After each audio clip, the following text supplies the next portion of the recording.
इस देश को ना तो अकेला कर्नल लूथरा बचा सकता है, ना ही कोई टाइगर, ना कबीर और ना ही पठान। सबकी जरूरत है हमें।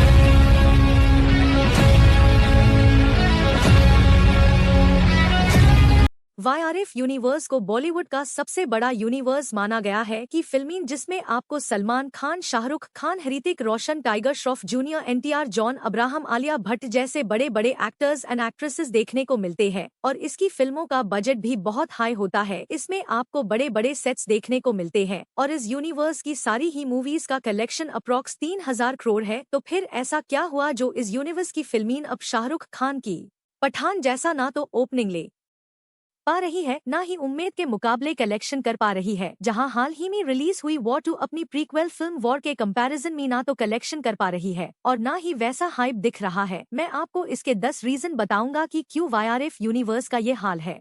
चलिए शुरू करते हैं। अब बात करें इसके फर्स्ट रीजन की तो पहला रीजन यही है कि इनकी फिल्मों की स्टोरी लाइन रिपीटेटिव और बहुत ही प्रेडिक्टेबल होती है। यहाँ इस यूनिवर्स की हर मूवीज की कहानी में most of the time India Pakistan का एंगल ही रहता है, जो ऑडियंस को अब बिल्कुल नहीं भा रहा है और ऑडियंस भी इन सब से बोर हो गई है। पब्लिक को अब इनसे कुछ नया चाहिए, जबकि टाइगर सीरीज तो पूरा इंडिया पाकिस्तान के एंगल पर ही टिकी है, जहाँ साउथ इंडस्ट्री ने बॉलीवुड की ऑडियंस को कंटेंट का मतलब समझा दिया है। साउथ इंडस्ट्री हमेशा डिफरेंट कॉन्सेप्ट्स पर मूवीज बनाते हैं, वही वाईआरएफ वाले इंडिया पाकिस्तान के एंगल से बाहर ही नहीं आ पा रहे हैं और अगर ये इस एंगल से हटकर कुछ अच्छा सोचेंगे तो ऑडियंस पक्का इसको देखने आएगी। इन यूनिवर्स में बड़े बड़े एक्टर्स की भरमार है, जिनकी फैन फॉलोइंग इतनी तगड़ी है जिसको किसी के भी क्लैश से डर नहीं लगता। बस मूवीज को एक अच्छी कहानी की जरूरत है, उसके बाद बॉक्स ऑफिस पर सुनामी। अब बात करें सेकंड पॉइंट की तो इस पूरा यूनिवर्स बड़े बड़े स्टार के दम पर ही टीका है। जब एक्टर्स की इनकी फीस बहुत ज्यादा होती है, वही फिल्मों का सारा बजट एक्टर्स की फीस में ही चला जाता है। अगर ये छोटे छोटे एक्टर्स को कास्ट करेंगे तो उनका फीस भी कम रहेगा और फिल्मों अच्छे विजुअल्स क्रिएट करने के लिए पैसा बचेगा।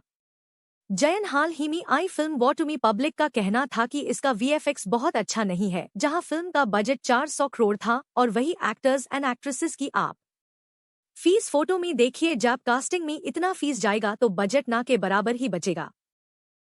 अब थर्ड पॉइंट की बात करें तो इनकी फिल्मों में कोई एक फिल्म की कहानी दूसरी फिल्म की कहानी से लिंक नहीं दिखेगी। अगर पहली फिल्म की कहानी अलग तो दूसरी फिल्म की कहानी में जोर जबरदस्ती से टाइगर, पठान, कबीर जैसे कैरेक्टर के नाम लेकर फिल्म को लिंक कराते हैं, जो ऑडियंस को एक टाइम तक तो अच्छा लगा पर अब पब्लिक इससे भी बोर हो चुकी है। और आपने अगर mad dog horror comedy universe को देखा होगा तो उसमें आप देखिए कि मेकर्स ने स्त्री 2 को कैसे भेड़िया और मुंजिया फिल्म से कनेक्ट किया था और अगर वाईआरएफ के साथ ऐसा ही चलता रहा तो फिल्मीन अभी एवरेज हिट हो रही है, बाद में फ्लॉप भी। अब फिफ्थ पॉइंट की बात करें तो इस यूनिवर्स में मेकर्स सालों से ये कैमियोज डालने का पैटर्न फॉलो करता हुआ आ रहे हैं। ये भी पब्लिक को एक टाइम तक ही अच्छा लगा, पर अब सोशल मीडिया का जमाना है तो बहुत सारे यूट्यूबर कैमियो के बारे में फिल्म आते ही स्पॉइलर के साथ रिवील कर देते हैं, तो कैमियो का इम्पैक्ट भी एक तरीके से खत्म सा हो जाता है। अब वाईआरएफ के मेकर्स ने अपनी फिल्मों में जितने भी कैमियोज डाले हैं उनमें से बस पठान फिल्म में सलमान खान का कैमियो ही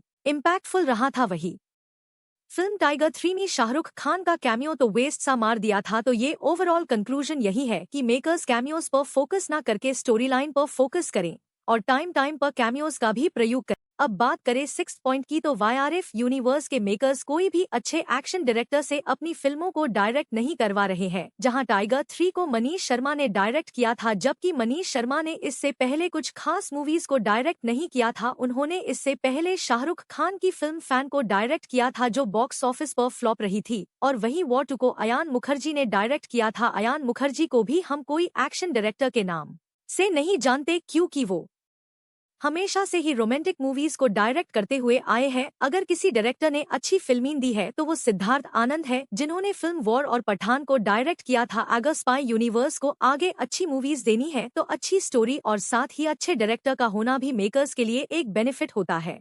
अब बात करें सेवेंथ रीजन की तो इन फिल्मों के मेकर्स कास्ट किए हुए बड़े बड़े एक्टर्स पर ही फोकस रखते हैं, वहीं जो साइड कैरेक्टर्स होते हैं उन पर मेकर्स बिल्कुल भी फोकस नहीं करते हैं। जैसे वॉर 2 में कियारा अडवाणी को इन्होंने बहुत कम स्क्रीनिंग टाइम दिया था और वॉर फिल्म में वाणी कपूर का भी यही सेम हाल था।